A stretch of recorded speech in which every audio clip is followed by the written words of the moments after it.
Good morning kids, welcome back to the accounting classes. Today we will see the further points of accounting principles. In the previous video I explained you accounting principles. Now we will move on to the system of accounting. Now children, in accounting system there is two patterns. First one is double entry system and second one is single entry system. In double entry system we it's a complete system as both the aspects of transactions are recorded in the books of account. The system is accurate and more reliable. अब दो system हैं, एक है double entry system और एक है single entry system. Double entry system में हम लोग ट्रांजैक्शन के बोथ द एस्पेक्ट्स को रिकॉर्ड करते हैं, दोनों ही एस्पेक्ट्स को रिकॉर्ड करते हैं. पर सिंगल एंट्री सिस्टम में केवल एक ही एस्पेक्ट ऑफ ट्रांजैक्शन रिकॉर्ड होता है. डबल एंट्री सिस्टम में अगर सोचो कि एक ट्रांजैक्शन दिया है तो कोई भी एक पार्टी तो इन्वॉल्व होगी नहीं, कोई ना कोई दो अकाउंट्स तो इन्वॉल्व होंगे. दो अकाउंट्स इन्वॉल्व होने के कारण और दोनों को ही रिटर्न कर लिखा जाता है, इसलिए उसको कहा जाता है double entry system. For example, cash received by Ram. Ram ने कैश दिया तो कैश आया मेरे पास तो मैं कैश की एंट्री बढ़ा दूंगी. और राम क्योंकि कहीं ना कहीं कैश राम ने दिया है तो उसका मेरे पास पुराना अकाउंट होगा, राम को देना बाकी होगा. तो राम ने आज मुझे पेमेंट कर दिया, अब मैं उसके अमाउंट को, उसके अकाउंट को क्लोज कर दूंगी, हटा दूंगी. तो इस तरीके से जब किसी भी ट्रांजैक्शन में कोई ना कोई दो पार्टीज़ इन्वॉल्व होती हैं, दो अकाउंट्स इन्वॉल्व होते हैं और उन दोनों की जब हम एंट्री करते हैं that is called dual aspects और dual entry system. Got it? Now in single entry system only a single accounts has been maintain. केवल एक सिंगल अकाउंट मेंटेन किया जाता है और ये यूनिफॉर्मिटी नहीं रखते हैं, इसमें एक्यूरेसी भी नहीं होती है, काफ़ी सारी प्रॉब्लम्स क्रिएट होती है और फिर काफ़ी सारे अकाउंट बनाने पड़ते हैं. सो nowadays it is not like in use, but we have to know about it. Now moving on to the next point, children, I am teaching you this point from the NCERT page number 32 and 33.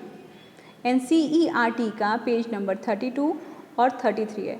You have to purchase NCERT book also for the basic terminology. जो भी है वो NCERT book से ही आता है paper. TS Grewal की book है, वो हम अकाउंटिंग क्वेश्चंस को और प्रैक्टिस करने के लिए हम लोग यूज़ करेंगे. Got it? Now come on the page number 34. Next point, accounting standard. अब as I explain you accounting standard in the gap, that is, it is a basic accounting concept have been accepted accounting profession to achieve the uniformity and comparability in the financial statement. So I am explaining from here this page number 34. So you have to just go through it. I am explaining it. So अब gap से क्या हो रहा था बच्चों, problem create हो रही थी कि उसने हर एक चीज़ को, हर एक जो टर्म है उसको आइडेंटिफाई करने के लिए या फिर उसको कैलकुलेट करने के लिए अलग अलग टर्म्स यूज़ किए हैं, अलग अलग मेथड्स यूज़ किए हैं. तो यूनिफॉर्मिटी नहीं हो पा रही थी and we can even can't compare our datas with the further countries. हम दूसरी कंट्रीज़ के डेटाज के साथ तो उसको कंपेयर कर नहीं सकते थे. तो in Institute of Chartered Accountant of India in April 1977 they decided to develop another accounting standard for Indian firms, ताकि एक यूनिफॉर्मिटी आ सके, ताकि सब में सिस्टमैटिक जो रिकॉर्ड्स हो सके, फाइनेंशियल रिकॉर्डिंग्स को मेंटेन किया जा सके.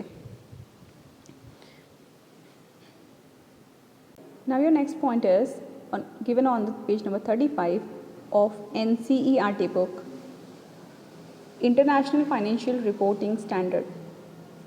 Now International Financial Reporting Standards are globally accepted. You have to go through this page, read करना आप लोग.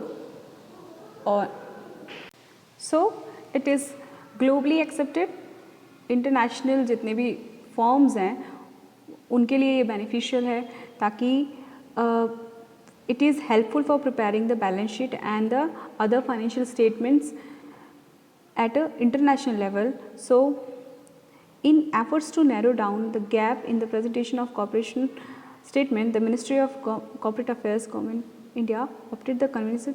Okay, so Indian accounting standards के साथ में इसको मर्ज करके और फिर इम्प्लीमेंट किया जा रहा है ताकि यूनिफॉर्मिटी आ सके, कंपेटेबिलिटी आ सके and transparency, rationalization and adaptability in the field of accounting.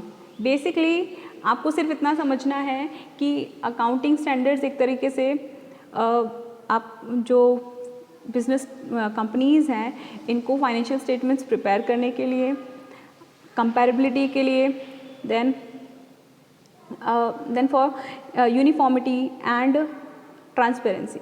These are helpful in these terms and beneficial for, if any firm adapt this, then only they can establish in the international market also. So this is all about, you just go through it. Once you all just go through it, आपको easy लगेगा, समझ में आ जाएगा. अब यहाँ पे time schedule for IFRS implementation. IFRS जो है वो इंडिया में किन फॉर्म्स पे कब इम्प्लीमेंट हुआ है उसका टाइम पीरियड दिया है. सो फेज़ 1, फेज़ 2, फेज़ 3 में इन कंपनीज़ पे ये इम्प्लीमेंट हुआ है और इनका एप्लीकेबल फ्रॉम ओके. तो ये कब से एप्लीकेबल हैं वो यहाँ पे टाइम पीरियड दिया है. You just go through it. Companies which are part of NSE Nifty, वो कंपनीज जो सेंसेक्स का पार्ट हैं, कंपनीज हुज शेयर और other securities, than excess 1000 crore, वो कंपनीज जो कि 1000 करोड़ से एक्सेस में हैं, तो उन पे कब से इम्प्लीमेंटेड है? 1 अप्रैल 2011 से. देन 2013 1 अप्रैल से किन कंपनीज़ पे इम्प्लीमेंटेड है? वो कंपनीज़ जो 500 करोड़ बट 1000 करोड़ से ज़्यादा एक्सीड नहीं करती, उन पे इम्प्लीमेंटेड है. सो इस तरीके से आपको ये एक बार लिस्ट गो थ्रू करनी है. Similarly it is given on the page number 36 also. तो आप एक बार इसको गो थ्रू कर लेना, पढ़ लेना. So these are the basic terms, or without before starting accountancy or the other financial statements, we have to know this basic terminology. हमको ये सब चीज़ें समझना ज़रूरी था. अब आने वाले लेक्चर्स में हम लोग प्रैक्टिकल स्टार्ट करेंगे. मैं आपको एक्सप्लेन करना स्टार्ट करूँगी, हम लोग क्वेश्चंस करेंगे. तो जैसा जैसा मैं आपको यहाँ से गाइड कर रही हूँ आप उसको उसी तरीके से फॉलो करते जाइए. Nothing is impossible, nothing is very tough if you will work hard. अगर आप जैसा मैं इंस्ट्रक्ट कर रही हूँ आप वैसा हेल्प अगर उसको पढ़ते हो तो.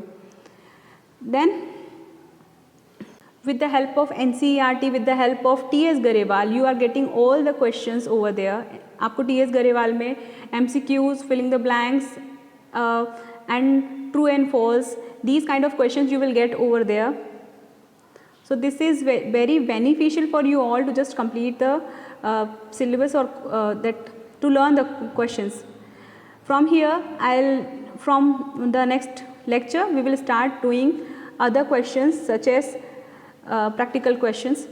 So if you are facing problem, you can put in the comment box as your attendance, and if you are facing more problems, so that you can make a phone call to us at school. So we are here to solve your problems.